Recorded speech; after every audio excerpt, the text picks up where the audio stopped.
month on Ireland AM. Brought to you by the Irish Heart Foundation.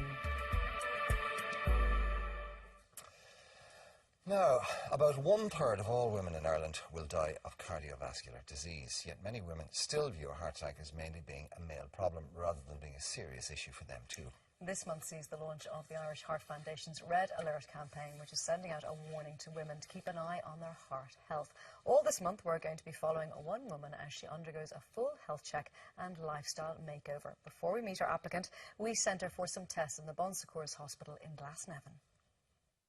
We are here at the Bon Secours Hospital in Glasnevin as part of the Irish Heart Foundation's Red Alert campaign, and we're joined by Louise Evans, an Ireland AM viewer who's very bravely put herself forward for a heart check. Good morning, how are you? I'm all right. How are you, more to the point? I'm fine. I'm looking forward to the day ahead and what it brings, and what I'm going to be told and what I'm going to learn. I just feel I've got to the stage in life where I can't keep going the way I'm going. I need to stop and think about what I'm eating. I need to exercise. I just need to make changes in my whole lifestyle, and I just think this is a great opportunity. So we're going to go inside and begin the checks, and hopefully everything's good, but if it's not so good, you're here to make changes. Yes, we'll cross that bridge if we come to it. In we go. First up, we meet consultant cardiologist Dr. Angie Brown. Doctor, what can Louise expect today? So Louise is going to have a full health check today. So we're going to take a little bit of a history from her. We're going to check her blood pressure, her height, her weight, and do a waist measurement, do a blood glucose and a cholesterol. And then we're going to do an ECG and put her on the treadmill. How do you feel about all of those? Bring it on.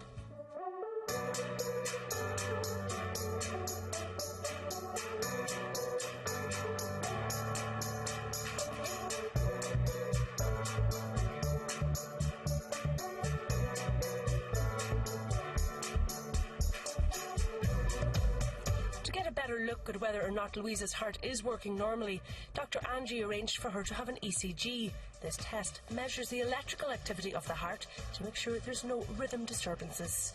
Louise then went for a stress test to monitor her heart rhythm and blood pressure as she exercises. Keep going, do your best, we're trying to get to 9 minutes, okay?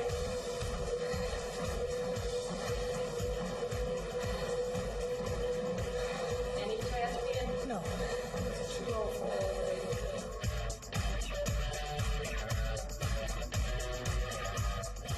Well, that was hard. Yeah, the last stage when the gradient was very steep, it was a hard 3 minutes. But I think you probably did better than you expected. I think you were up for nearly 9 minutes. I know, but still, it's shameful to think that that's all you can do. Wake-up call. Time to get fit now. Now, usually Dr. Angie wouldn't send patients straight for an echo test, but because Louise was feeling a bit breathless, the echo test was done to check the heart function and to make sure the heart valves are okay. We'll be following Louise's progress over the next month on Ireland AM as she makes changes to her lifestyle in order to cut down the risks of future heart problems.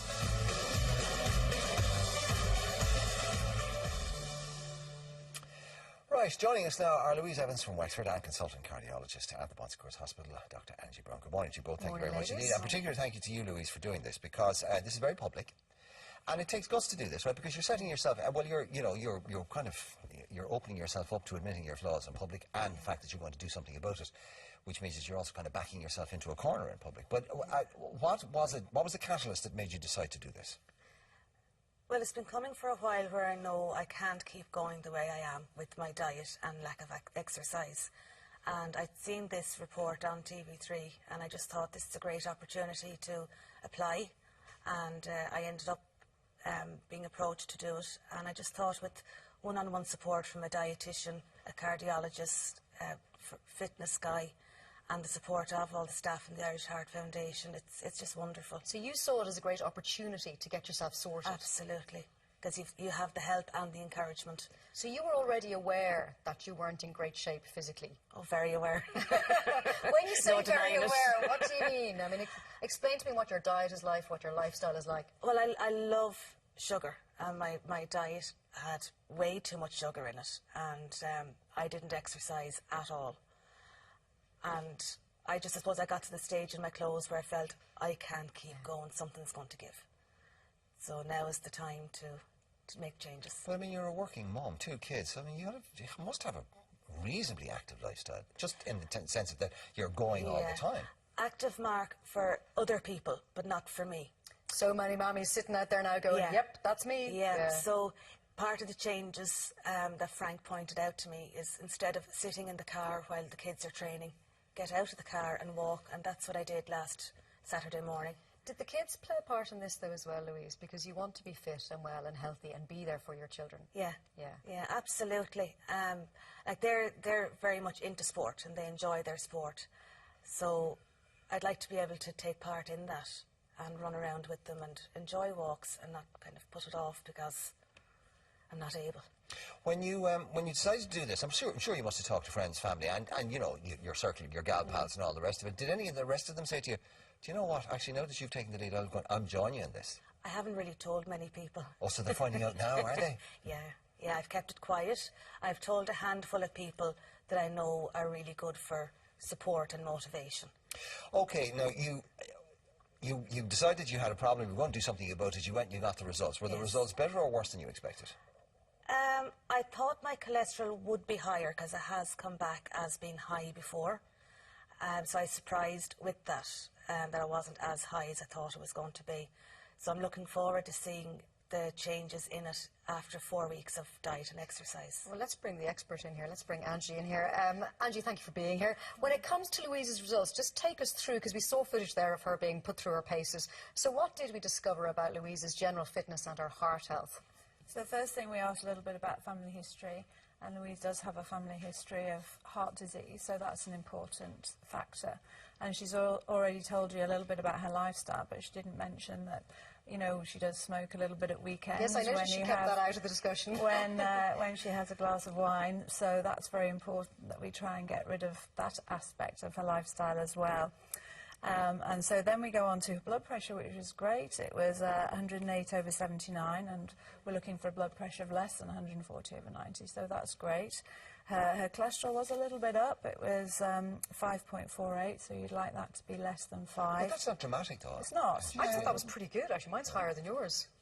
But it also depends on what the good cholesterol and bad cholesterol are. So her good cholesterol is not too bad, it's 1.3. But her bad cholesterol is high. The bad cholesterol is up a little bit, 2.96. Again, it's not too bad in someone who's relatively low risk. We look for less than 3, but if you were high risk, we'd look for less than 1.8. So it would be great if we could get that further down.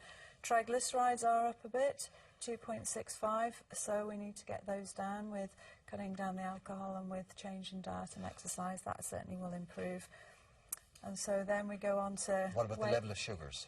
The blood sugar was okay, 5.2, so right. That's okay. Now, I know you're actually quite uncomfortable with discussing this in public, you know, patient's details, because it's not what you do. That's right, But Louise is saying it's okay. Louise says okay. So, all right, let's get on to the weight and BMI. Yeah, so this is really where the problem area. Louise's weight is 90 kg.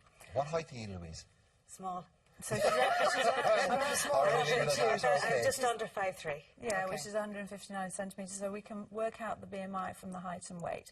And anyone at home can do this. There's a lot of calculators out there. So Louise's BMI is 36, so that's... And it should be... It should be less than 25 for a healthy weight. Okay. So that's bad. That's bad news. So out of all of the results, the biggest warning bells come with Louise's weight. Well, also her waist circumference, that's 108 centimetres, and that should be less than 80. So this thing, the central obesity, we call it, that's related to increased fat, actually not just subcutaneous, but in the abdomen. It's called visceral fat.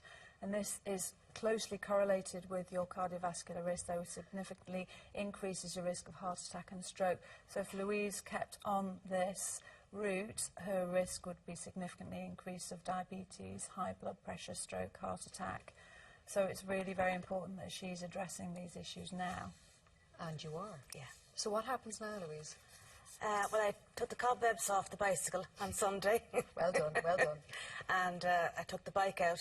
The All-Ireland final was on, so I reckon nobody would see me on the roads. And I have to wear a pedometer every morning and get to 10,000 steps in the day. So that's actually wonderful because it makes you very aware of how inactive you are.